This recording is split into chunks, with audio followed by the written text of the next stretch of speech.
Welcome, everybody. So I'm really glad you're all here. Thanks for being here this evening, and thanks for your interest in Ayurveda. For some of you, I know that this dates back perhaps a long time, so you're already quite familiar with Ayurveda. And for others, this might be completely new. So I'm going to try not to be too heavy on the jargon. When we talk about Ayurveda, there are some words in Sanskrit that are really helpful. It's not that you have to know Sanskrit or even know the words, but they can work as kind of a placeholder or a short form for what we're trying to describe, because we need a lot of words in English to describe what one word in Sanskrit can tell us. And so sometimes you'll be hearing me saying certain words again and again, which I will be defining before I use them. But this is not about having to learn a new vocabulary or learn Sanskrit or learn any kind of Indian philosophy. It's really about the practicalities of Ayurveda for our modern lifestyles. And this is why I get so excited by doing this.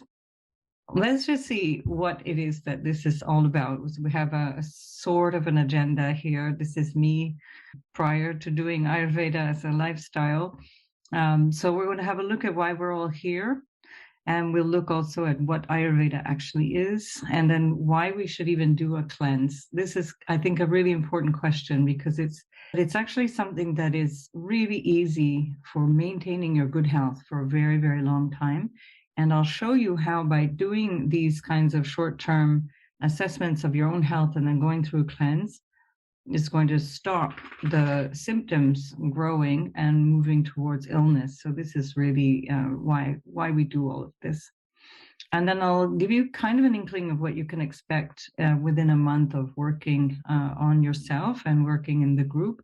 And then also discussing the practicalities, like what does the whole thing cost and all those usual things. So let's have a look at why you might be here. It might be because you are having some kind of health issue that you want to resolve.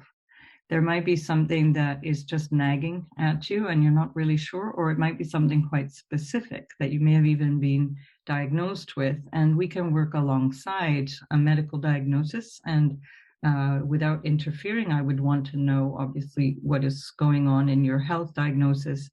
And I'd be very happy to work alongside your doctor if there's anything that you're working on that's more serious. But ranging from I just don't feel great to I do have a health issue, this might be what you're here for. What happens sometimes is that we can think that we're doing everything right because we've read all the magazines and we've seen all the videos, and we think we have this health food thing down and this healthy lifestyle thing down, but we're still not feeling great, and it's not really clear why. That might be one of the reasons that you're here. And then it can also be that you're really healthy, but there's just this one thing. There's something that's kind of annoying you and it doesn't seem to be shaking off. Some of you might be here preventively, that you want to be in good health, that you're interested in good health and you want to stay that way. And then some of you might be here because you're actually working on behalf of somebody else. So this has happened in the past where somebody is supporting a partner who's quite ill and then doing the cleanse, not quite in their place, but as a kind of a proxy to help them get better. And then sometimes people just want to know more about Ayurveda. They want to know how these detox protocols work. It fits into a lot of other programs, whether you're working with people physically or psychologically or in a specific health domain. Ayurveda complements that in a beautiful way. So it's really lovely to see integrative practices, and you might learn something that you can apply then in your bigger practice. Some people might even have been told to be here by somebody else. That might be your case, or maybe it's you that's doing the telling. So let's just have a moment to think.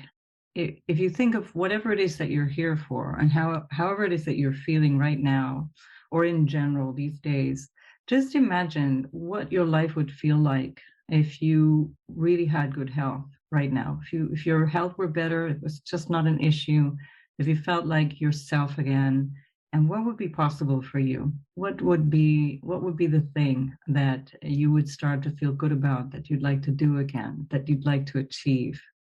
And just have a moment to think about that and let it really land. Because sometimes we feel like, yeah, I'd like to do that thing, but I'm just not quite, I don't know, healthy enough, strong enough, fit enough. And so there's something that holds you back from living. So what would be possible for you if you could be in really optimal health right now? So let me just give you an idea of why I'm here. I'm the one being attacked by my dog in the middle.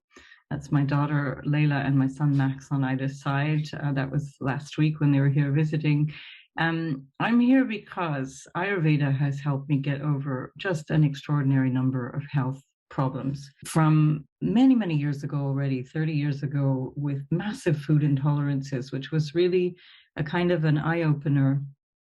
And through those food intolerances, that's actually how I came to this whole natural health movement through yoga as well.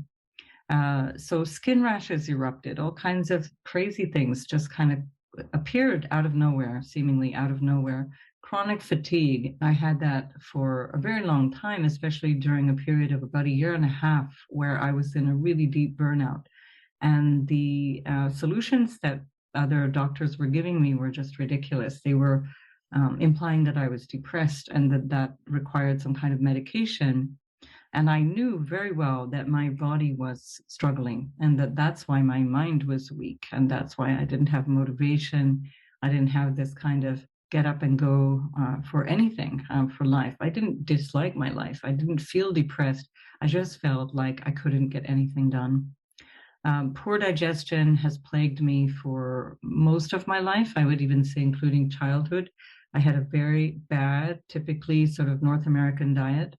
I also was quite highly medicated, and that also upset my digestion and created an enormous amount of spin-off problems as I was growing up, including premenstrual tension and all sorts of things that had come from this imbalance. And then inflammation of all kinds in different ways, sometimes through accidents and other times through bad lifestyle choices. Yes, believe it or not.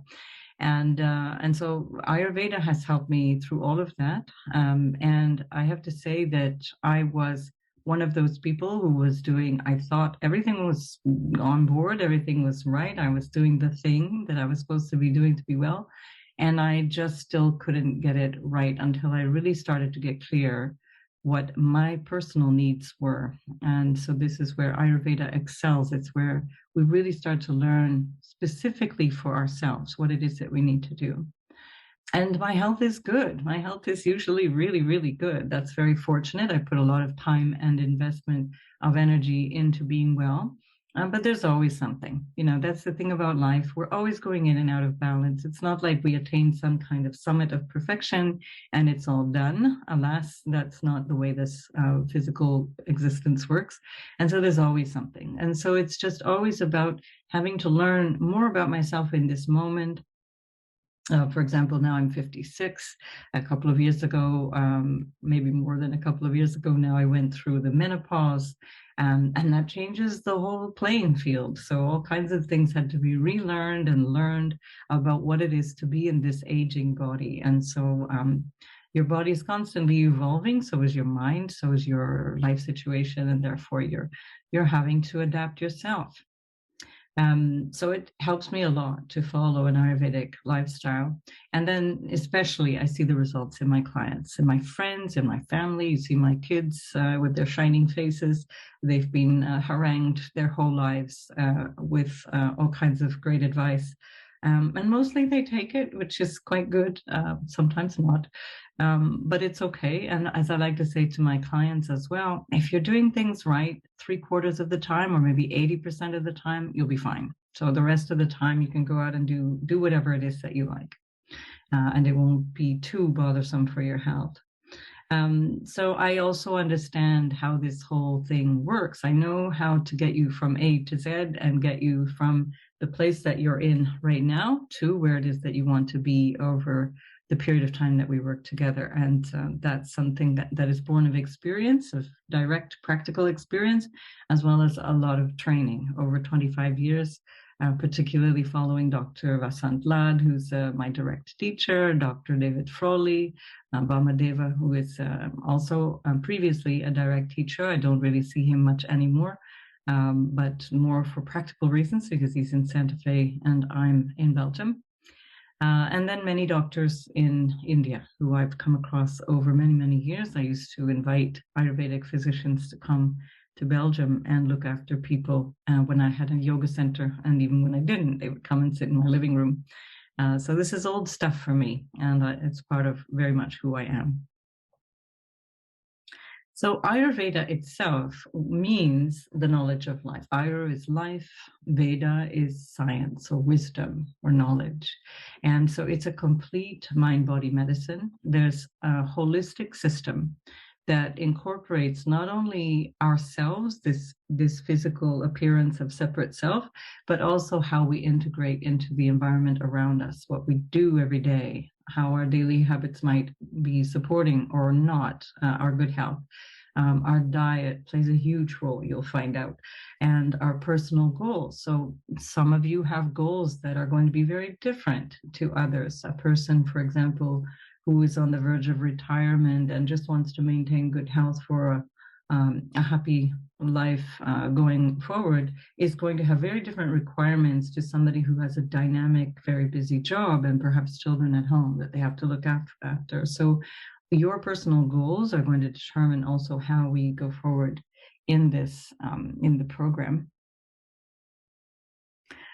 So if you have any questions again about the terminology, we can catch that up in the end. Don't worry about these words. I'm just giving you the words because it's, again, the shorthand that we use.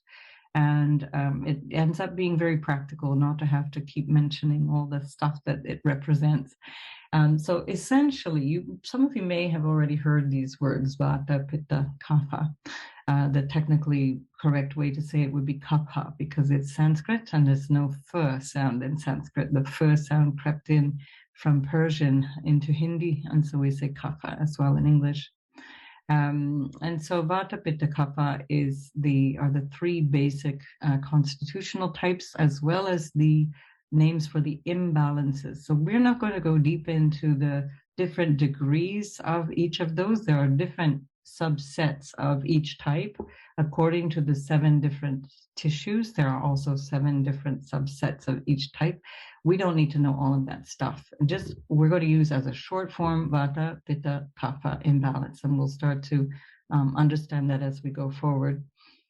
These aspects of the 3 types are found in all of the 5 elements of nature. So I love this picture of the Swiss Alps here because it shows us the air and the ether element of Vata. Air provides movement. It's about circulation. It's everything to do with the nervous system in terms of Vata. So the movement of air, we can see through the leaves blowing in the wind. We can see it in the clouds moving through the sky. And then we see Pitta in the energy of the sun. So Vata is a catabolic energy. It's about the energy of breaking things down. It's about our aging process is very Vata, for example. It's how we use and spend our energy. Pitta is metabolic. So Pitta is about our metabolism. It's about our fire. That includes the body temperature, by the way. It's your thermostat. It depends on Pitta being in good balance. Sometimes people have chronic cold hands and feet. That's a Pitta Vata imbalance. Circulation and warming imbalance. Sometimes people are too hot, so that overheating is also Pitta imbalance in the other direction. And so Pitta here we can see in the setting sun. It's over there over the mountains, and those mountains are Kapha. And Kapha also represents the water. So Kapha is earth and water. Pitta is fire. Vata is air and ether or space. We need space for any of these things to function. If you think of an actual fire, if you think of a campfire, We need the air for the oxygen, for the flames to be able to burn. We need a fuel as well. So the wood, the kapha, comes in the form of fuel. And there's a certain amount of water that's necessary as well. If things are too dry, the fire is not substantial either. Too much dryness actually makes things burn out very quickly.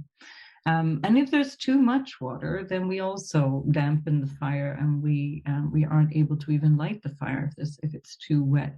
And so all of those elements, the movement, the air, the space, the heat, the earth, the water, it's in everything. It's in our body. It's in the nature around us.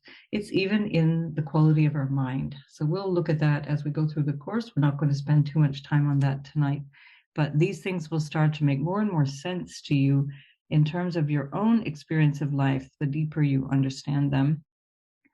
And your basic constitution, what in Sanskrit is called prakriti, is the foundation of your health. So that doesn't change.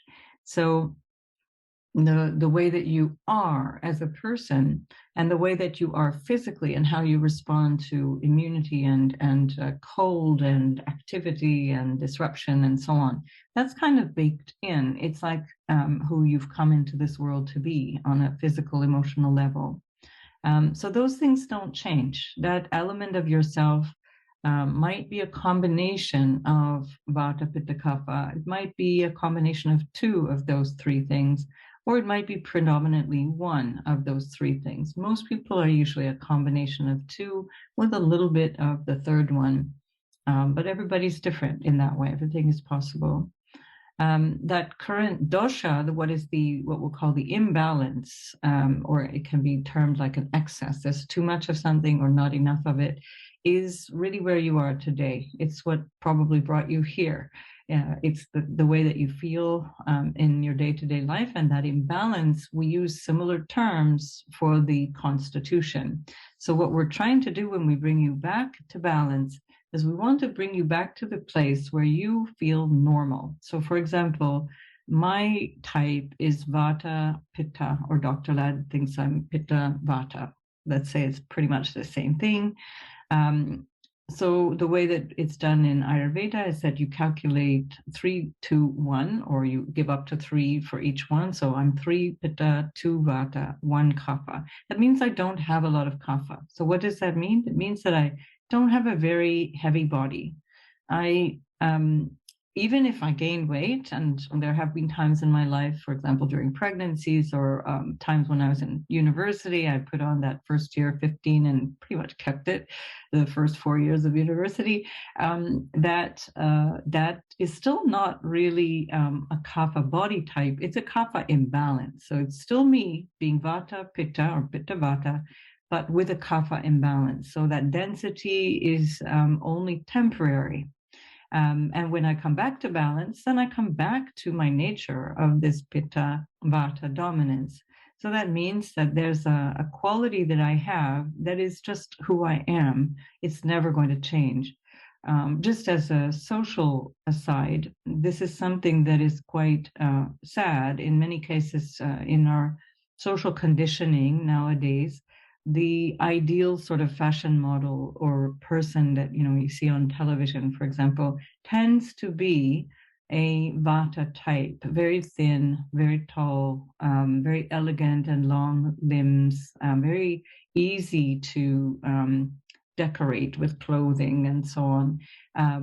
And that's not how most people are. So the thing is that that's for a lot of young women particularly, but also men, their ideal image is something very different to who they are. And when we don't understand that we're all built differently and that this is actually not our true, it's not even possible to get to be like that person who might be very Vata, then we struggle. We struggle even with not just eating disorders, but psychological issues that affect our self-esteem and so on. So it's very important to understand through our nature, through who we are in Ayurveda, that's absolutely perfect. There's no one way that is better than another. The ideal health is going to come from being the balanced version of your natural constitution. And it's not better or worse to be any of the three or any particular combination of the three. we'll go into that in more detail. Again, I won't spend a lot of time on it tonight because that's something that takes actually quite a while to sink in. What I'd really like to share with you tonight is why we're doing a cleanse in the first place. Why would we even want to think about these things? Well, we are in a critical state in our environment. I don't think I need to tell most of you that, where pollution and the soil deterioration and the air quality, the atmosphere around us is deteriorating in an accelerated rate. And this, of course, affects us physically. And so even if we think we're eating really well, we're doing everything that we can to be well, we still are ingesting toxins, and this will affect us deeply. We know, for example, that people who are living in very polluted cities, there's a lot of studies that I follow around the city of Delhi, New Delhi, in India. People who live in very polluted cities have a tendency to develop anxiety, and that anxiety is not just because of the vata derangement, which I'll describe later on, but it's also because the microparticles, these tiny nanoparticles in the air, actually aggravate the lungs. They're found deep inside the lung tissue, and that causes anxiety, even in people who otherwise wouldn't normally have a reason to be anxious. So we're in a situation where we have to start to really consciously protect our health and proactively look for ways to be as well as possible. So our world as it is pushing us to our limit. It's a vata imbalanced world. There's too much movement. Vata, like I said, is air, movement, stimulation. It's our central nervous system as well. So if you think about vata in terms of noise and the disturbance that we get when we're in a busy city where traffic is moving, people are rushing, people are not really able to function as normal in a city, because there's always this kind of sense that everything needs to be done quickly. And when we hurry, when we're rushing, that aggravates vata. And that doesn't matter if you're a vata type already, even if you're a kapha type or a pitta type and you are feeling rushed and in a hurry, that will aggravate vata. And that basically is a short form for saying stress. Anxiety, stress, fear are the first reactions of vata imbalance. And again, that's more likely to be the case if somebody already is tending towards vata, or if they already are a vata type, but it will happen to all of us sooner or later if we get enough of that imbalance. So a kapha type may be slower to feel that anxiety or slower to feel that sense of vata disturbance. They might not have sleep disorders or disruption to their digestion in the same way that a vata type might, but still that stress will move into the system one way or another. So it's not easy. It's not easy to be well in a modern urban setting. And so it requires a certain amount of effort. And this is what I'm here to kind of provide for you in terms of a container, as well as obviously a guide to help you understand the importance of really basic day-to-day structure and basic good hygiene. We discussed that in detail during the course, but I'll give you a little bit of an overview of that now. And I cannot overstate how important it is to have a simple, basic structure to your life. It is a calming factor for the central nervous system. So anybody who is in a state of aggravated, what is often called ADHD, ADD, attention deficit disorder, and so on, this in Ayurveda is considered to be a vata disorder. And when we look at the world around them, looking at the family situation, looking at the social situation, we can see why they are responding in this way. And therefore, it's a perfectly natural response. It's a normal, natural response to the environment and to the stimuli around them. And yet it's considered to be a disorder. Well, it's actually a perfectly logical consequence of the way we live. So we want to live in such a way that brings stability and harmony. Ayurveda considers that there are three main causes of disease. My favorite word is prajnaparadha, and that means a crime against wisdom. And prajna is wisdom. It's something that is like deep understanding, deep knowledge. It's like this kind of instinctive, intuitive wisdom. And paradhas, it's doing the wrong thing. It's going against that. It's like, a crime, basically. And so when we're going against common sense, when we're going and doing the things we know we should not be doing, like staying up really late, perhaps drinking too much or smoking or all the things that people do that they know that they shouldn't do, that's considered to be a crime against wisdom. Even something that is kind of simple, like rejecting the body's urges, like the need to burp, for example, or to pass gas. In Asian cultures, there's not really this kind of social barrier to doing that. So you'll very frequently hear people burping in restaurants. It's even considered to be a sign of acknowledgement to the chef in some Far East Asian countries. But nonetheless, it's just, again, wise. It's pragmatic. If you need to burp, you should burp. So we get ourselves all twisted up in knots in the West about this idea that we should never make these inappropriate sounds. And that actually aggravates vata. All of these things that act against our wisdom aggravate vata. So what does that mean? It aggravates the central nervous system. That will cause anxiety, it will cause digestive upset, it will cause a certain amount of forgetfulness and kind of scattered thinking, again, a fearful-based thinking, etc. All of the things that vata represents, at least in the early stages. Another thing would be, for example, not going to the toilet when you know you need to do that, or not eating when you know you need to eat, when you're really hungry. I mean, that sometimes can't be avoided, but we really should try not to skip meals. It's very vata disturbing to skip meals when you actually are hungry. Sometimes you're not hungry. And the opposite is true as well. Eating when you're not hungry, eating because you're bored, or eating just because it's part of your social commitment. That will also be a crime against wisdom, according to Ayurveda. That will lead to illness sooner or later. Another aspect of disease is triggered by our unhealthy relationship to our senses. So our senses are, of course, speech and sight and hearing and touch. All of these, and smell, and all of these senses are stimulated through the central nervous system.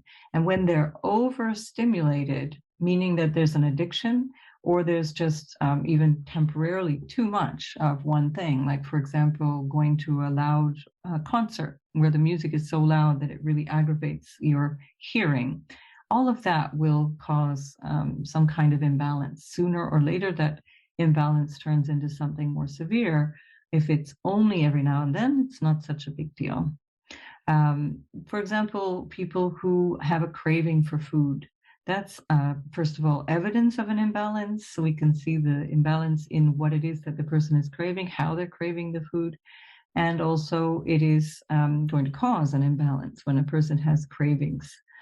So whenever somebody thinks of something salty or sweet and they really want that, then they can overeat that because their senses are dominating their choices rather than their own inherent knowledge or instinctive wisdom.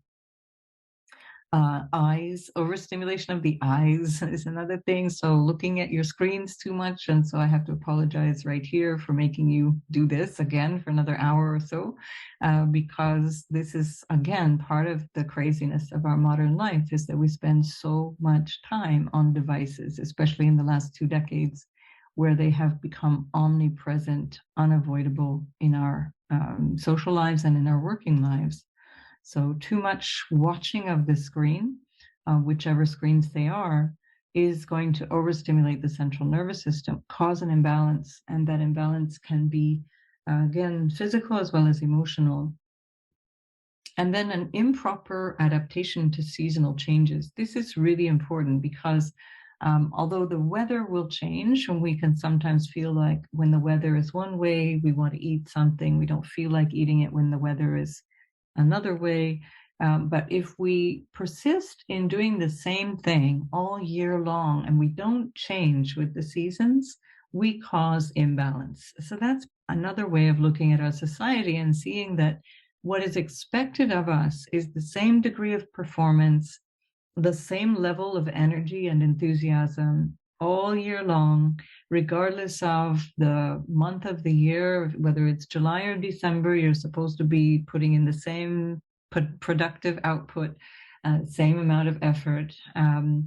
People are eating the same foods now, especially in the last 20 years. It was even the last 30 years, we could say, but certainly wasn't like that before. We were much more seasonally dependent on food before, which is the healthy way of eating. And so when we don't adjust our diet as well to the different seasons, we're also going to cause some disruption.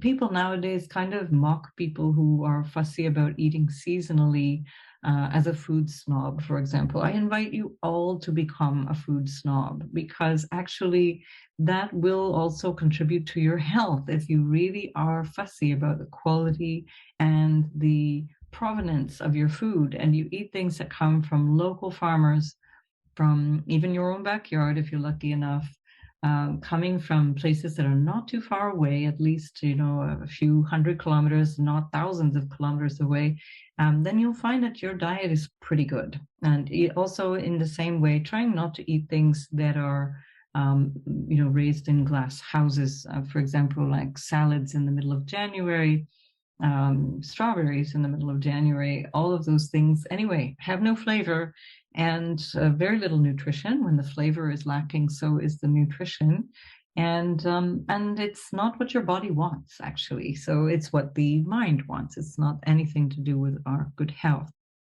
So Ayurveda says that if the diet is wrong, medicine is useless. And if the diet is right, medicine is unnecessary. And this is something to understand, because it's one of the easiest, most obvious places to make the changes in your life, to change the way that you eat. Understand that you can have anything. There's nothing completely off the menu in Ayurveda. Ayurveda is not the same as a yogic diet, for example. There's no requirement to be vegetarian, although during the cleanse we will be vegetarian until you reintegrate your normal food towards the end of the month. But there is, for example, people who have to work very hard, laborers or soldiers, or people who are very physical in their work, do better with meat in their diet. And so Ayurveda accommodates that. There's just a better way of eating meat. There's no prescription that says you cannot eat meat. That's a personal choice. And so you're left up to your personal choice, and whatever your personal requirements are, we'll work with that. But the first 3 weeks, I'm going to pretty much show you and tell you what to do and eat. And you'll get the best results the closer you follow that. Even something like coffee or alcohol can be taken in such a way that it brings you benefit and is not a problem for you. So again, it's about that keeping common sense and not being overly dependent on the senses, and rather thinking in terms of what is good for you in the moment, not allowing your taste buds to decide. So our everyday choices, the little things, are the things that actually throw us off balance. It's, of course, there can be super big shocks in life. There can be some emotional traumas or some other physical shocks like accidents and so on, which really throw us off balance, all of which, by the way, will aggravate Vata, meaning the central nervous system is always the first thing to go out of balance. And yet it's these little drip, everyday choices that we make that will keep us in or out of balance. Ayurveda has another practical term that we'll be referring to quite a lot during this cleanse, and that is ama. And that is whatever the body and mind cannot digest. So whether that's food that you're not able to digest, or it can be also thoughts or information, sensory overload also causes ama. Ama is, it's not a direct translation, but perhaps the most helpful translation for us in our Western minds is inflammation. So ama is that whatever clogs up the communication between cells and the various channels of the body system cannot function properly, can't communicate amongst its various systems because of this ama. And so in a modern medical terminology, that would be inflammation. And we need all of that transfer of energy and hormonal information and just the energetic information that comes from the metabolic function, for example, Pitta, that allows us to have warm hands and feet when we want them. All of that can be blocked by ama. And that's one of the things that we are focusing on eliminating when we do a cleanse like this. Surprising things will stimulate this inflammation or ama. So eating while standing up. So if you think of all of the many times that people do that in our modern life during cocktail parties or rushing between meetings, or even just some people standing at the breakfast bar in the cafe, eating while standing up causes ama. And the Indian tradition has a pretty dramatic quote. My daughter just about fell over when I told her this one, and that is, eating, if you eat standing up, the death looks over your shoulder. So it's a pretty dramatic, but let's say in extremis, that's what happens. So if you start to get ill, bit by bit, we're getting closer to death. And we have these little incremental choices that we make that either bring us closer to death sooner or farther away and later. So not chewing properly as well, that's another one. So it's helpful to not be too busy. Don't multitask while you're eating. Don't talk too much while you're eating. And you'll find that all of the digestive functions work better, and you process what you're eating. You don't have this bolus of food, this undigested food that is then stuck waiting to go down the digestive tract. And also, just generally speaking, stress that can include simple emotional, mental stress, not sleeping well, having disrupted sleep.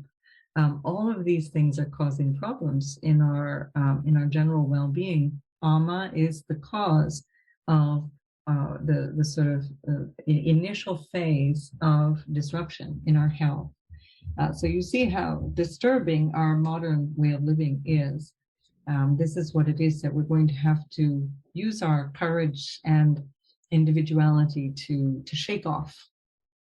So Ayurveda has a very refined vision for health and for illness, and it actually recognizes 6 stages of illness. So in the Western medical model, you might have several stages of an illness within an illness, for example, advanced stages of cancer, stages 1 through 4, 4 being the more advanced stage. But if you're going to a Western medical doctor and you go with a small digestive complaint, they're not going to really see that as a beginning of an illness. And Ayurveda absolutely does. And this is why it is so efficient and so helpful, because you're able to stop things getting worse by your own choosing, without expense, without requiring anybody else's input. You can change the way you're eating, the way you're digesting, the day-to-day rhythm of your life, and prevent things getting worse.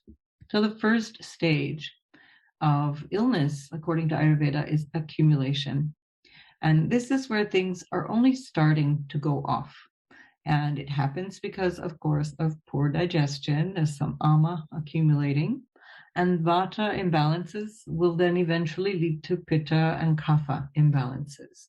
This is always how it works. Vata will always be the very first thing that goes out of balance because it is the most predominant dosha. And just to give you an idea, each of these doshas, the vata, pitta, kapha, have a domain in the body. So that means that when they are functioning well, they stay in that place. When they're not functioning well, they start to move around the body. So vata's domain is in the large intestine, the colon. And so whenever there's an issue of vata, the first symptom that you're going to find is a change in the way that you eliminate, either through constipation or through gas or through some kind of cramping, for example, stomach cramps, or some kind of just general discomfort when you're passing your bowels, for example, or not passing the bowels. And there can also be a dryness in terms of the skin, that you notice your skin is very dry. If your skin is very dry, then the inner skin is also dry. So if we think of the colon or the digestive tract as beginning at the open mouth and ending at the anus, it's one long tube. It's even known as the digestive tube, but it just has many components to it. And so vata is the domain of all that. Why? Vata is air. It governs air. And if you're talking about a tube, you're talking about something in principle that's empty at least some of the time, and therefore it's governed by vata. So vata's domain is in the colon. When things are going well, vata moves and eliminates the unnecessary elements out of the body. And that's what we want. We want that movement down and out. We want to eliminate feces and whatever the body can't use anymore. Pitta's domain is in the small intestine. So it's the bigger portion of the gut. That's where what is called chyme ends up. It's going to be assimilated through that intestine. Pitta requires the heat of the acidity of the stomach is also Pitta, but that's not the domain of Pitta. The domain of Pitta is in that digestive process in the bowels, and the liver as well is part of that function. So the liver itself is also part of the domain of Pitta. And you can even feel it when you've eaten. If your digestion is working well, you feel warm in your stomach. That's one of the reasons why our extremities get cold when we've just eaten, because all of that energy goes to the stomach. And that's a natural phenomenon. That's Pitta. And so Kapha's domain is in the stomach itself. Kapha is cognate with mucus. You could think of it as a mucus, kind of slimy substance. Kapha also is the denser part of the body, the muscle mass and so on, because remember it represents earth as well. But it resides in the stomach. And when all is going well, there is going to be a healthy mucous membrane in the stomach that balances out the fire of Pitta. In the second stage of illness, this is aggravation now. Things are starting to linger a little too long. The imbalance has now started to get worse. And it's also now in a provocation stage, so it's provoking further illness. So everything gets worse when noticing that things are not in the right place. Like, for example, imagine that you have kapha, meaning mucus, in the stool as you're eliminating. Well, that's not the place that we want kapha. We want it to be in the stomach. We don't want mucus in the stool. That's a sign that kapha has now dominated the digestive system, blocking nutritional uptake, and it's now trying to be eliminated through the seat of vata, just as an example. And so now the symptoms start to get worse, and they mean something. So we're only in stage 2, but from an Ayurvedic perspective, this is problematic. Something needs to be done. So now the symptoms are getting worse, and the dosha imbalances increase, and we start to see further damage. So let's have a look at something like acid reflux, because it's relatively common.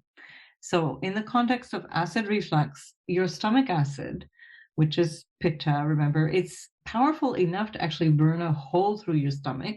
It can burn through wood, and it can break down animal bones. So if you're chewing on animal bones, your stomach will have no problem breaking that down if you're healthy. But because of kapha, it's not going to burn right through the lining of the stomach if kapha is imbalanced. But although the stomach itself is also being digested over time, of course, it's like every other cell, it's going to be producing and reproducing and then decaying over time. The process of the stomach digesting itself is slowed down by that buffer zone, which in a medical model is called goblet cells. But those goblet cells translate into mucus, basically, and that's what Ayurveda describes as kapha. And that process slows down the disintegration, let's call it, of the stomach, thankfully. So when everything is working, that is a natural balance between the fire of Pitta and that allowing of the body to digest things and the prevention of the burning of kapha. But when kapha is too thick, when the mucus is too thick, like, for example, if you're eating too much or your diet is wrong, if you're eating a lot of cold, raw food, you're going to create too much mucus in the body, especially if it's cold outside. If it's a northern country in the middle of the spring or the winter and you're eating raw food, your body is getting cold, and that dampens the fire. If you're drinking too much water, you know how everybody's saying drink water all the time. There's a good way to drink water, and there's an unhelpful way to drink water. So drinking too much water will also provoke too much kapha. Too much ice cream, for example, cold and sweet and heavy, difficult to digest, it's going to provoke mucus in the body. That's going to overwhelm the acidity, pitta qualities. And so the stomach acid is no longer there in good quantity to break down your food. So acid reflux is a problem not of too much acid. It's not enough. This is where the problem starts to spread. So now we've ignored the problem. We think, yeah, it's no big deal. It's a small thing. So we can just get on with life, carry on as we are. These are minor inconveniences. Now the doshas have left their normal domain and they continue to spread elsewhere in the body. That can also include in the joints, because usually what happens is they will start to spread to the real focal points of the body, the movement points of vata, all of the different joints in the form of stiffness, of a feeling of heaviness in the limbs, especially upon waking, including even in the brain, clogging up the brain. If there's a kapha imbalance, then it's also the mind that gets dull, because lo and behold, the mind depends on our physical health as well. And for example, if vata dosha builds up in the colon, then we might be frequently constipated. And if that is the case, that frequent constipation can also lead to low back pain, because now there's a pressure, there's a regularity, an irregularity that builds up pressure in the body. It's at this phase that detoxing becomes necessary. So notice that it's not an option any longer. Up until this phase, we still have a lot of control over how we can reverse these issues. Easy to reverse all of these types of issues: constipation, low back pain, brain fog, pain and heaviness in the joints, even mild arthritis, and so on. We get really, really easy, fast results at this stage. But if we continue beyond this stage, things start to get a little tricky. And it doesn't mean we can't resolve them. It just means it takes longer, and you have to be able to know exactly what you're doing to be able to work your way backwards towards health. And this is where Dr. Ladd would say, oh dear, because now we've got symptoms. Now at stage 4 of illness, this is where a Western medical doctor would say, oh, looks like something's going wrong. We'll have a look. And up until this point, they're not really bothered. So we've missed 3 stages that are showing us where the body is going out of balance before a Western allopathic approach would take any kind of notice, in most cases. And so these symptoms accumulate locally, and those doshas move into different parts of the body, becoming inflammation and or weakness, muscle weakness, for example, bone weakness, and even mental weakness as well. And because these are insidious changes, they happen slowly over time. People might think that these aches and pains, that this feeling or this kind of indigestion or this kind of heavy, mental fog are just a normal aspect of life or a normal part of aging. And that's not at all true. It's what we have been led to believe, and it's absolutely, thankfully, not true. So, sorry, I've jumped the gun here, I think. Up, where are we? Yes, there. Sorry, we're here. So we're going to come back to our case study. Where our case study showing us about acid reflux. So we're now at that phase. So we've just come now from this phase of infiltration. Now we're seeing things are getting problematic, and now we're going into this more serious physical symptoms. So what happens when we don't have the stomach acid that will be able to digest the food that we're putting in the body, because we're either overeating or eating the wrong food or eating in the wrong way? Remember, standing up or talking too much and not chewing enough, for example, not eating mindfully.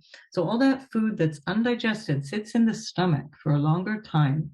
And rather than being processed and chimed into its component parts, it's no longer, it's not fit really for consumption. The body's not sure what to do with this. And so on the one hand, the body starts to accumulate fats because none of this food can really be processed in the appropriate way.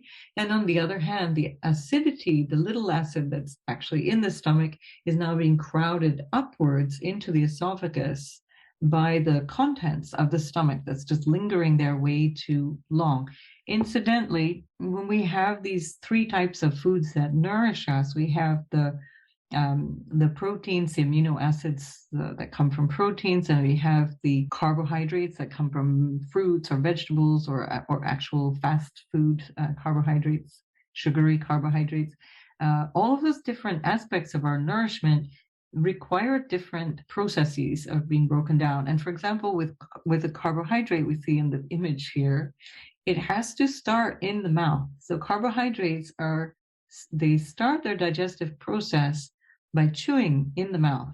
And so the longer that you keep the food chewing in the mouth and mixing with saliva, the better you will digest it. If you don't, you're then sending this processed, probably unprocessed food down into your stomach, where the stomach has a different kind of role. It's normally then the place where proteins are broken down, but now it's also got to break down the proteins, the amino acids, as well as the carbohydrates. So now the stomach is working way, way too much. You feel very heavy, you feel full. This is often what happens when we eat a very heavy dinner, or if we're eating a lot of different ingredients in one meal, like a buffet kind of thing. Think of a long wedding dinner. That's going to cause a lot of confusion and upset at the level of digestion. And so there's this sphincter, this is esophageal sphincter, which is what closes down to prevent all of this acid from coming back up into the esophagus, into the throat. And that stops working because it's not getting a signal from the acidity of the stomach, and also requiring the space that it no longer has to be able to close properly. And so the excess food, the lack of acidity is pushing against that, and that sphincter opens up. And so this acidity moves back up into the throat. And that sphincter will only tighten up in the event that there's enough space in the stomach. So Ayurveda, for example, recommends that you always leave a little space in the stomach. You might have 50% of your stomach occupied by food, 1/4 of it by liquid, maybe a little bit of water, and another 1/4 of the stomach should be left empty. So you should always eat a little bit less than being full. And this will be a great, if you learn nothing else but that this evening, be a great health boon, just to eat a little bit less than feeling full. So that protective effect is gone because now the stomach is overfull, this acidity is weak and it's not working, not doing its job. So whatever little bit of acidity is there is actually going in the wrong place. Remember how the doshas are moving in the wrong place. Now Pitta is moving up into the throat, where we don't want it, because now it's going to aggravate. And the throat doesn't have phlegm or mucus to heal it, unless it's a reactive phlegm, and that we don't want. So the manifestation stage is where we actually really see the symptoms. We see they're really unavoidable. We know these are symptoms that are actually changing our lifestyle. They're changing the way we feel. We can feel this all the time. It's really bothersome. If we use the idea of the acid reflux, and we're thinking, okay, now I can't eat this kind of food. I have to change my eating habits. I have to do this and this differently. I'm coughing all the time because of the acid reflux. So a whole bunch of different things that are very, very obvious in the manifestation phase. It's much more difficult, not impossible, but it's difficult to reverse things when they get to this point. And so it can take more like weeks and months to start to see a difference in terms of reversing your health. Whereas if we catch it at stage 3 or stage 4, we can do that in a couple of weeks, or at least a short period of time. So just to summarize and be clear, acid reflux is the result of not having enough stomach acid, not having too much stomach acid. So what happens is doctors will often suggest using antacids. So antacids are going to stop the acidity. It's usually something stupid like calcium carbonate, which just knocks the acidity, worsens the problem. And now we have a downward spiral of additional symptoms. It's going to cause a lot of problems down the road. And all of this because the idea is that there's too much acid that needs to be now stopped. So we haven't got to the root cause of why. What we want to do is try and understand, why is this happening? This becomes more and more important as we go through stages 5 and 6, etc., because although that heartburn, or what we call acid reflux, goes in the direction of chronic heartburn, but also it can provoke hiatus hernia. So hiatus hernia is the same problem. It's the food pushing up against the esophagus, and there's too much pressure there, and that pushes the stomach into the actual esophagus. It can have people feeling like they're gasping for air, because that's also pushing against the diaphragm, where we're breathing normally. And that's only the early stages. That's still in the stages where there's a lot that we can work on, but then potentially later on, it can lead to things like throat cancer. All kinds of bigger issues are possible. And if the mucus lining, again, remembering that that's kapha, is insufficient, so too much pitta in the wrong place, the kapha is not where it belongs, which is there in the stomach. If that's insufficient, then the acids will burn right through the stomach wall, and that causes an ulcer. And that's something that is relatively frequent. It is in Western medicine considered to be caused by H. pylori bacter, which is a bacteria. We are living bacterial organisms, or we are living in harmony with about 98% of our DNA as bacteria, and that is an imbalance. So that H. pylori is opportunistically flourishing in the environment where there's too much acidity. And it's not causing the problem. The problem started earlier. So it's not that there's a bacteria that is causing this. It's that the bacteria is thriving in that environment. And the problem, of course, then is Western medicine, allopathic remedies for that would be to give something like an antibiotic, because of course, what's the problem? It's bacteria, but it's not the problem. And so that antibiotic, of course, leads to all kinds of other things. So that, again, if we don't treat it properly, if that ulcer remains untreated, and over time, if we're relying on the wrong medication, the wrong solution to the problem, then that can also lead to bigger issues, stomach cancer, colon cancer, etc. Chronic stress, which could be described as a Vata Pitta disorder, will reduce the number of goblet cells. And so proper breathing normally through the nose, not breathing through the mouth, breathing slowly, and especially exhaling for a longer time than inhaling, as well as a good diet and good lifestyle habits, will be very, very helpful to prevent further illness, leading to the bigger illnesses that we've seen here. These are all the things that we look at as we go through the month of the course.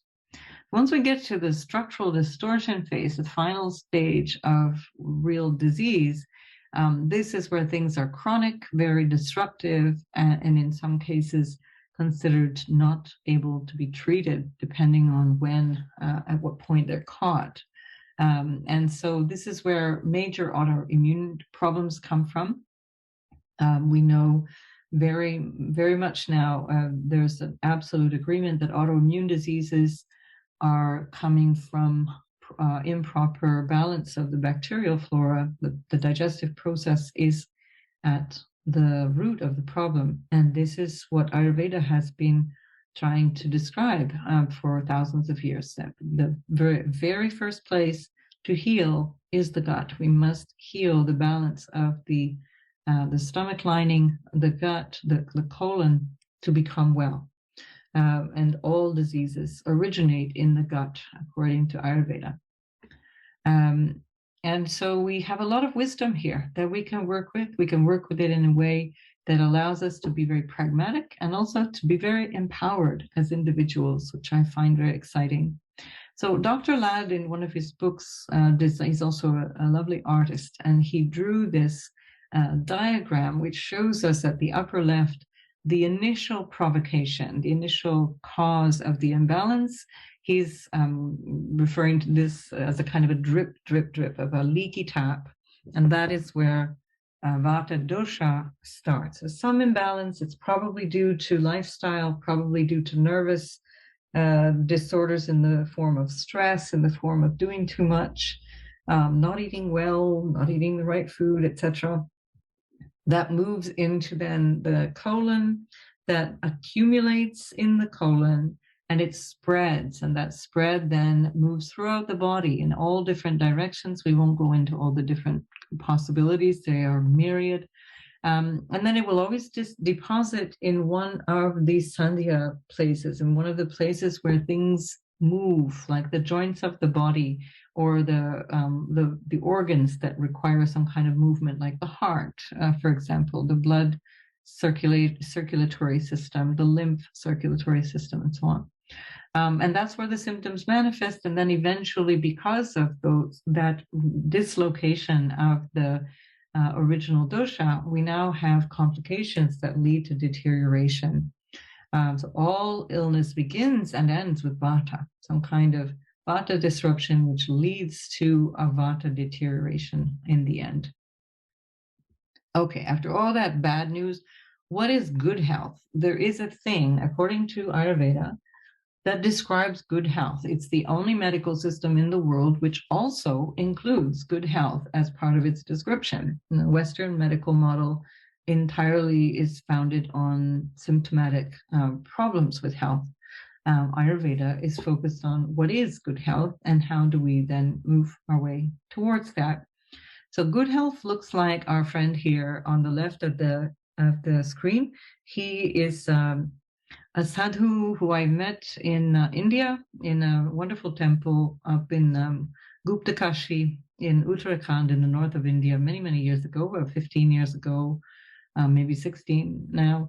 And I kind of took him by surprise. He took me by surprise because I was coming up as I took this picture from visiting a part of the temple below.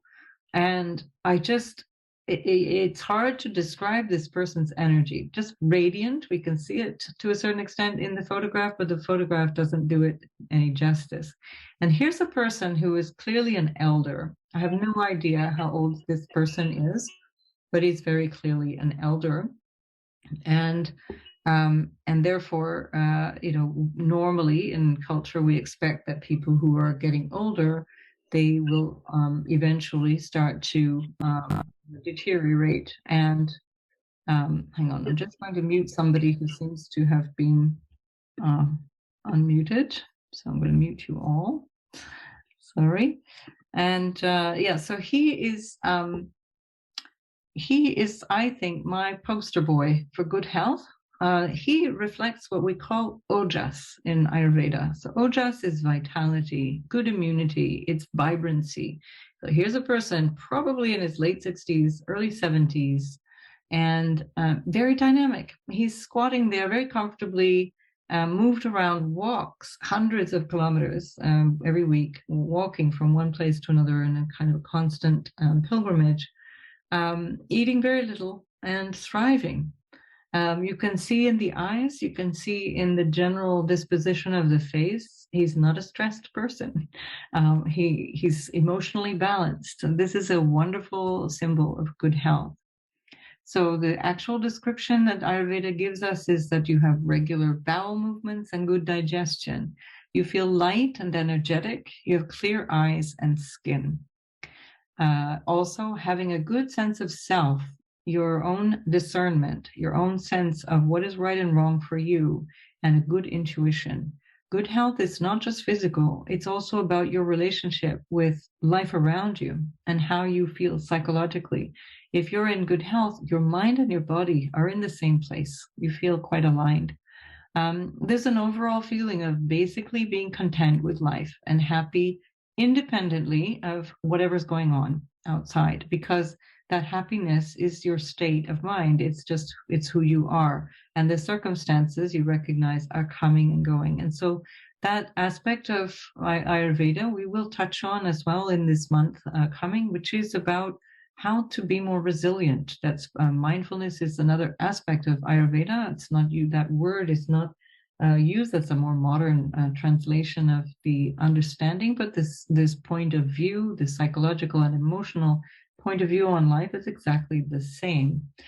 So all of that causes really good health. And Ayurveda also suggests seasonal changes. Ritucharya is the adaptation to the seasons, and dinacharya is the daily adaptations, the daily routines that maintain your good health. We'll focus a lot on that. We're going to pay attention to what is the appropriate way to move through your day for the best possible health outcomes. In the cleanse, we're going to try and be quite focused and relatively strict about that.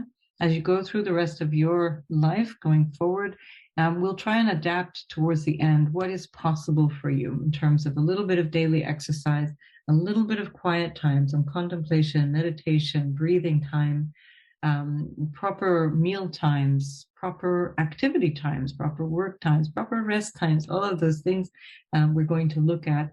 All of that is necessary for our good spiritual and physical growth. So our behavior should change according to the seasons. That's why I do these cleanses a little differently depending on the time of the year. As we're doing this in the springtime, the diet will be slightly different. Our capacity, the energetic capacity is different, much more available to us because the sun is much stronger at this time of the year. So that will also support us going through that. So just a little bit different. And then the diet and sleep and all of that stuff changes as the months change. Of course, like I said earlier, we don't really do that in our modern life, but we should. And this is what we're aiming towards. Also, Ayurveda recognizes, just like modern science does now today, that after years and years of accumulated stress, emotions and toxins are also stored in the body's fatty tissues. So you have fat-soluble toxins as well as water-soluble toxins. They're a slightly different composition. Heavy metals tend to be stored in the fat, for example, just to give you an idea, but also our hormonal stress is stored in the fat, and that causes us to accumulate fat, accumulate water, and hold on to these toxins. And so when we try and release the toxins, we also may release emotions in the process. You might find that as your weight shifts, for some of you, this is not at all about weight, I realize that, but even still, you might find that your weight shifts, and that can also change your mood. And that's because our mind and body are absolutely inseparable. So we're going to take time. We should take time. It's not really ideal to just sort of do a 3 or 4 day kind of quick cure and drop a bunch of weight, or do like what is very popular now is to do a couple of juice fasts and things like that. It can be too fast, too much, too soon, because it overwhelms the body when it's not really prepared for that. That's not really sustainable in the long run. It's absolutely wonderful if you're already in balance. If it's just about tweaking the balance, let's say stage 1, stage 2 of our 6 stages towards illness, if you're on that already good place of relative balance, then you can jump in and do these kinds of things 1 day at a time, 4 days at a time, no big deal. But when we're working to reset something in a permanent way, in a lasting way, we take a long time. So this is why 4 weeks is necessary. And also the last week is about particularly focusing on moving out of the detoxing phase. We're going to be still detoxing. So after we've encouraged the body to be releasing all of these toxins, it's not like it stops the day we change the diet. It also continues, the process continues. And that's why we need to prolong as much as possible the good habits and very, very slowly and carefully reintroduce other habits and other foods into the system. So 1 month is much more helpful from that point of view. Digestibility is everything. So a lot of our focus in the cleanse, as well as I hope your focus in life in general, is on digestion. Now you understand the importance of digestion for good health. You understand that the body is possibly going to be prevented from even absorbing nutrition if your digestion is not working properly. And everything is depending on your digestion, and your digestion itself depends on the amount of food that you eat, how fresh that food is. Ayurveda suggests that you should always eat fresh. You should always prepare your food fresh, not keeping leftovers. So leftovers more than a day old are really frowned upon because that food doesn't contain much in the form of nutrients and energy, prana, which can be used by the body. It becomes something that produces ama. So one of the things that we can do that also ties in beautifully with being environmentally sustainable is that we just simply reduce the quantity of food that we buy, the quantity of food that we make for any meal, and especially the quantity of food that we eat. And then we don't have all these leftovers, and we don't have waste, and we don't have all this food that either needs to be consumed or thrown away. The frequency of meals is very important as well. Our healthy digestion depends on having space between meals, having time to digest properly. The time of day that you eat is also extremely important, and that's something that we emphasize quite a bit during the cleanse. Very important not to eat in the evenings, for example, that you finish your evening meal as early as possible, only very rarely eating after 7 p.m. If it can be avoided, do.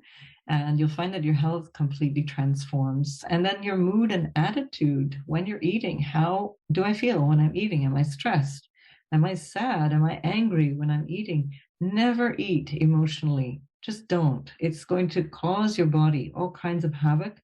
That itself is a crime against wisdom and can provoke illness. And so emotional eating or eating when you're in a rush, eating under stress is absolutely a no-no. Think of all of the poor little children around the world who are being yelled at by their parents to finish food that they're not hungry for, and clean up their plates, as so many of us were told as children. They are, in fact, creating some kind of toxicity in their body as a result of that. Let's have a look. How's your digestion then? Do you experience bloating or gas or constipation? Do you have diarrhea sometimes, or constipation and diarrhea? That can sometimes happen too, as a kind of a back and forth. Maybe cramping, or do you have a sense of heaviness and kind of prolonged fullness after you're eating, even after eating just a little bit of food? Or do you feel really tired? The Americans have this expression, they eat so badly that they've developed a new expression, which is the lunch coma. So they just acknowledge that their food is so bad and the way that they eat is so bad that they feel exhausted after eating a meal instead of feeling nourished and invigorated like we should. We should not feel like our friend here after you eat a proper meal, especially if you're eating carbs and proteins and you feel tired afterwards. That's a very clear indication that you have ama. There's inflammation in the body. Your liver is not functioning well. You're not digesting and assimilating your food. So it's time for a change. It's definitely a good time for a fresh start. And this is why I propose these cleanses starting this weekend on Sunday. This 28 days that we would spend together will bring you noticeable change that you usually people find within the first 2 weeks. They find accelerated change, and then the change is sustained in the second 2 weeks, except for people who are more motivated about losing weight. For example, shedding weight can be an ongoing thing for weeks afterwards. But most people find that within the first 2 weeks, things have regulated because we regulate the digestive system first and foremost. We never count calories. We're not interested in all of that stuff. So there's no supplements to buy. There's nothing in the program that you need to purchase, except for obviously your regular groceries. There might be some different new kind of groceries that you would want to buy because of the recipes that I'll propose that are deeply healing. They all contain a lot of spices, and that's where we get a lot of the nutritional and medicinal qualities in the food from the spices in the food. And then there might be some extras that are entirely optional. That would be certain herbs. Sometimes people like to take ashwagandha that we would have to look at in the consultation, depending on whether that's good for you. Simple things like a tongue scraper, for example, or a neti pot. It's all up to you. If you want to use those things, you want to get them, you might already have them as well. That's up to you, but otherwise there's nothing extra that you need to purchase. And the time that we spend together is going to include regular instructions, about 1 hour at a time. Sometimes we'll be a little bit longer, but roughly an hour. So that's going to include what to do in the days ahead. I try and anticipate the coming days. So the whole thing is structured in such a way that you always know on a need-to-know basis what's going on for the next few days. I'm not going to tell you everything up front because it's pointless when what I'm trying to do is get you to focus on the change that we want now. So we're working like 3-4 days in advance, and then you'll be able to have time to make any shopping or any kind of changes that you might need to make going forward. But the less you know, the less stress you'll be about how we go forward in the program. Also very good for those of you who tend to like to control things, really good to practice letting go. And that is part of the cleanse as well. And then we have a question and answer session. Again, it lasts as long as it needs to last. So I say an hour, but it's whatever it is until the questions are done. And then you'll also have a structured, pre-recorded course that is underlying all of this. So there's information videos each week that underlie what we're doing here.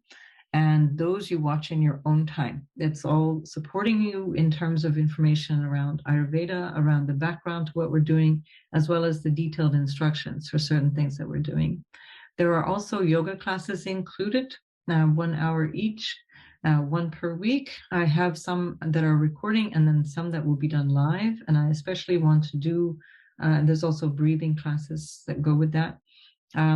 And I also want to do more breathing work with you, but I have to see who's in the group and what the ambitions are of the individuals so that I can adjust the type of breathing exercises accordingly. We have a WhatsApp group, and that's really lovely because everybody shares, they support each other, they ask questions. This is where we can every day check in, or at least people, if they want to, can do that. It keeps me aware also of where people are. I really like to know how everybody's doing as they go through the program, especially if it's your first time doing something like this. I just want to know things are okay for you, that how you're doing. And so just any time that there's a problem, you can use that WhatsApp group within reason. I'm an early to bed, early to rise kind of person. I do not look at my devices within an hour of waking. So those are things that you'll learn as well during the cleanse. So I won't be available 24/7, but pretty close to it. And then, of course, other materials. And we will have, this is the most important thing, is a 45-minute individual consultation. And there we're going to clarify your goals. We're clarifying your health situation, what's really going on for you. now what it is that you're here for, and also any history that I need to know, medical history. I have a very complete intake form that you will be filling out when you join, and so that all of that will be sent out to you on Saturday for those of you who are participating, so you can fill it out and then get it back to me in the couple of days following. It does take time for you personally, who you are, how your mind is, and so on, and your digestion to find a new balance. So we're, like I said, it's not a short fix. This is about learning something for the future. My aim ultimately as a teacher, I'm not here just as a guide, but I'm here as a teacher, is to get you to understand yourself. So we're trying to learn something about yourself. Once you've learned your thing, then you can apply this going forward, and you don't even need to follow the cleanse going forward. You know exactly what you need to do going into whatever situation, holidays or stressful situations, how to bring yourself back into balance. And this is why we take our time and we go step by step into learning all the different aspects of health for you from your perspective. So we also examine things like the psycho-spiritual causes of imbalance, because there are many. This is, like I said, with the Vata imbalance. Vata is all about the nervous system. That begins with a thought. It begins with emotion. It begins with how we're relating to our lives. And we look at all of those things. We look at things like mindfulness through mindful eating, the psychology of food. Some people relate very powerfully to food. It can be related very powerfully to childhood experiences. So there's some of that as well. Intermittent fasting is something that we look at. We're going to focus on as we go through the cleanse in different ways through different weeks, but it's a very big part of understanding how to be healthy. It's of course, it seems like a modern fad, but it's the ancient way. Our ancestors were not grazing all day long like cattle. They were eating maybe 1 or 2 meals a day, and we should be considering that as well. And of course, nutritional guidance. And so it's really important to have faith in your body, because your body heals really, really well when you put things in order, when you give the structure that your body requires, when you give the right nutrition in the right context. Your body will heal really, really fast. It just needs the context, that's all.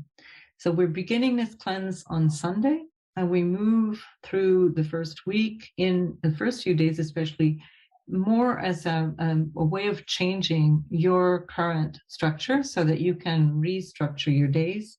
I will explain that on Sunday evening. So Sunday is the first session, but day one begins Monday, actually.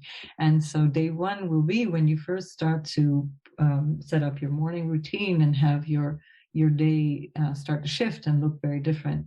And that simplification is a theme throughout, how to simplify diet, schedule, etc. So try for the month ahead to eliminate unnecessary things, unnecessary socializing, unnecessary travel, if that's possible.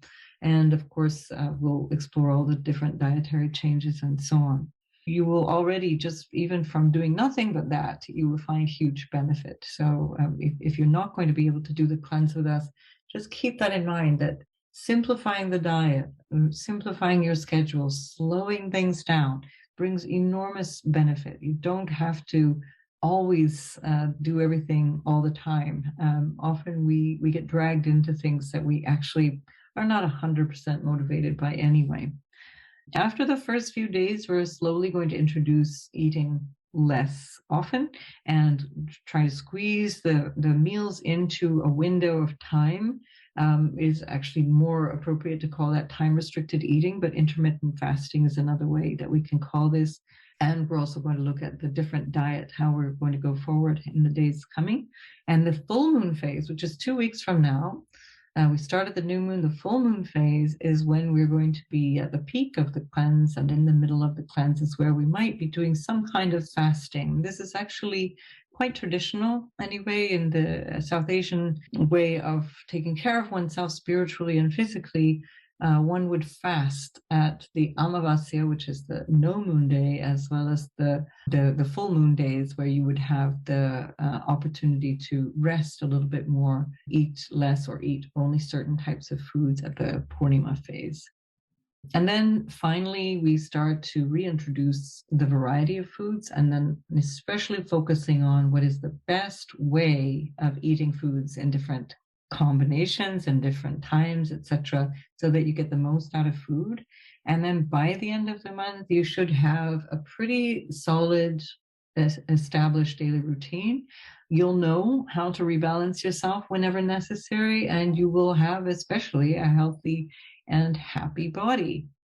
And so this all comes for the 28-day fee is 325 euros. If you join with a partner or with a friend, then both of you will get 10% off that fee.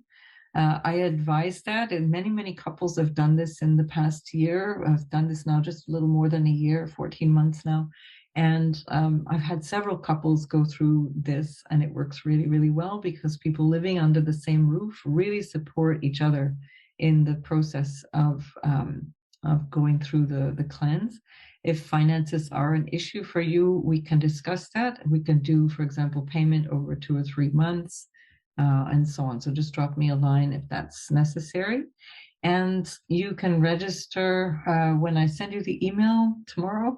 I'll send you all the details, or you can go to my website, which is nurturingtransformation.com, and look for Ayurvedic Home Cleanse, and the details are there. If you're still not sure, or you have other questions, or maybe you are knowing that you won't do this, but you might want a private session with me that I also do, you can book a free call, 15-minute call that I do, where we just get to know each other, and we can see what would be the best way for you going forward. Sometimes people just need one session. It's not necessary to do a whole month, and then we'll see that together as you book the call.